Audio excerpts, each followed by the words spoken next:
দূর থেকে দেখলে মনে হবে রবীন্দ্রনাথ ঠাকুর। না, ইনি রবীন্দ্রনাথ ঠাকুরের মতো দেখতে। নিজেই কলকাতার রাস্তায় হেঁটে বেড়াচ্ছেন, কিন্তু তিনি রবীন্দ্রনাথ নন। তিনি একজন সাধারণ মানুষ, সোমনাথ ভদ্র। আজ হঠাৎই তার সঙ্গে দেখা হয়ে গেল। কলকাতার হেদুয়া পার্ক এলাকায় থাকেন সোমনাথবাবু। তার লম্বা সাদা দাড়ি, কাঁধে ছোঁয়া চুল আর শান্ত ব্যক্তিত্ব, সব মিলিয়ে অনেকেই তাকে প্রথম দেখায় রবীন্দ্রনাথ ঠাকুর বলে ভুল করেন। আজ আমারও হঠাৎ তার সঙ্গে দেখা হয়ে গেল। কথা বলে বুঝলাম তিনি অত্যন্ত ভদ্র, সহজ সরল, হাসিখুশি একজন মানুষ। চলুন শুনে নেই ওনারই কাছ থেকে রবীন্দ্রনাথের চেহারায়, অবয়বে প্রায় হুবহু মিল, কিভাবে তিনি দিনের পর দিন রবীন্দ্রনাথের মতো এই আচরণ করে বেড়াচ্ছেন, তার কাছ থেকেই জেনে নিই।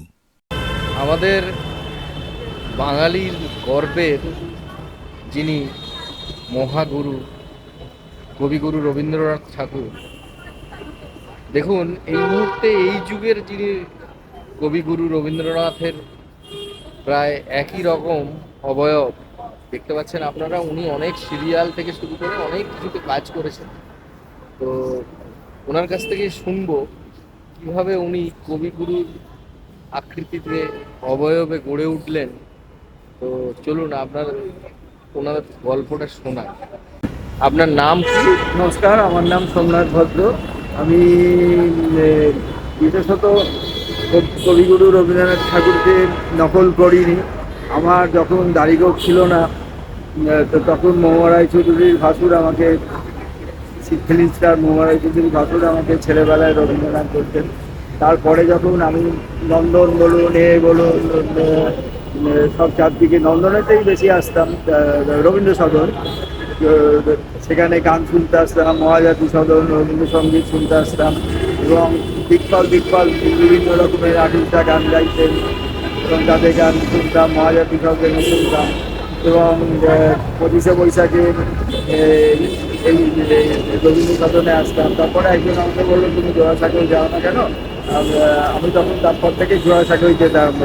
জোড়াসাঁকোয় যেতে যেতে তখন ওখানে 2008 সালে আমি রবীন্দ্রভারতী সোসাইটি বলে একটা সংস্থা আছে, সেই সংস্থা আমি লাইভ মেম্বার হলাম। 25শে বৈশাখ, 22শে শ্রাবণ আমি চুলদাড়ি রাখতাম, পরে আবার কেটে থাকতাম। আস্তে আস্তে দাড়িটা একটু বড় যখন হলো, আমি আর দাড়িটা কয়েকদিন কাটিনি। তখন ওইখানে প্রোগ্রামটা এসে যাওয়ার ফলে আমি প্রোগ্রাম শুনতে গেছি। তখন ওখানে গেস্ট হয়ে এসেছিলেন সুপর্ণানন্দ মহারাজ।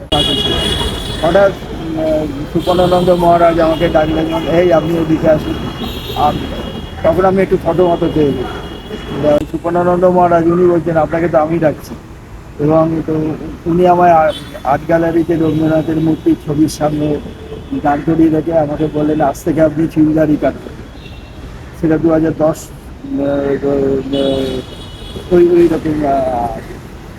এবং যাওয়ার সময় বলে গিয়েছিলেন, আমি যেন আপনাকে চুলদাড়িতেই দেখি। এবং সেই থেকেই আমি চুলদাড়ি কাটি না। উনি আমার কাছে পুরো জ্যান্ত ভগবান। আমি রোজ সকালবেলা উঠে ওনার নাম জপ করি, যেখানে যাই, যেখানে ঢুকি। আজকে এই রবিতীর্থ বলুন, বলুন, রবিতে সতন বলুন, কোনো কিছু আমি কিছু করতে গেলে সব ওনাকে প্রণাম ছুটে যাই আর কি, ওনার নাম উচ্চারণ করে যাই। আচ্ছা, আপনাকে তো অনেক ধারাবাহিক এবং সিনেমাতেও, চলচ্চিত্রেও দেখা গেছে। মাঝে মাঝে রবীন্দ্রনাথের চরিত্রগুলো একই চরিত্রের স্টিল ফটো দেখায় আর কি, আমি বসে দেখছি। অনেক ধারাবাহিক আর চলচ্চিত্রে কাজ করেছেন তো? অনেক না হলেও আর কি 2-4টে আর সিরিয়াল করেছি, সবই ওই রবীন্দ্রনাথের চরিত্র। কি চলচ্চিত্র বা ধারাবাহিকে কাজ করেছেন? অনিক দত্তের অপরাজিত, আর প্রসেনজিতের সঙ্গে সাজঘর, আরও দু একটা হচ্ছে। আর তারপরে জি বাংলার নিমফিলের মধু সেনকে যেরকম দাদাগিরিতে হঠাৎ আমাকে ডেকে নিয়ে গিয়ে স্টেজে তুললেন। হ্যাঁ, এই সব করে ওনারা আর কি, বুঝলেন তো। আমি গেলাম সে রাত্রি 11:30টার সময় আমাকে চলে। তার আগে এই এখন যিনি দেবের সঙ্গে পরিচয় করালো, হয়ে ধরে তারপরে আমাকে আবার বলে জানার কি আপনি থাকেন কোথায়? হেদুয়া পার্ক। আচ্ছা, আপনি তো প্রায় নন্দন চত্বরে আসেন এখানে।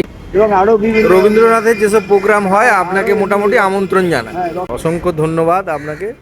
আশেপাশে অনেক মানুষ তাকে এই বিশেষ চেহারার জন্য চিনে ফেলেন। এমন কিছু মানুষ থাকেন যাদের উপস্থিতি আমাদের ইতিহাস সংস্কৃতির কথা মনে করিয়ে দেয়। সোমনাথবাবুকে দেখলে ঠিক সেই অনুভূতিটাই হয়। সোমনাথবাবু দীর্ঘদিন টেলিকমে চাকরি করেছেন। অনেক সিরিয়াল এবং জনপ্রিয় সিনেমাতেও কিন্তু অভিনয় করেছেন তিনি। আপনাদের যদি কখনো হেদুয়া পার্ক বা রবীন্দ্র সদন এলাকায় যাওয়া হয়, ভাগ্য ভালো থাকলে হয়তো আপনিও তার সঙ্গে দেখা পেয়ে যেতে পারেন। ভিডিওটি ভালো লাগলে অবশ্যই লাইক করুন, বন্ধুদের সঙ্গে শেয়ার করুন, আর এমন আরও অজানা অনেক আকর্ষণীয় গল্পের জন্য চ্যানেলটি সাবস্ক্রাইব করতে ভুলবেন না। ধন্যবাদ।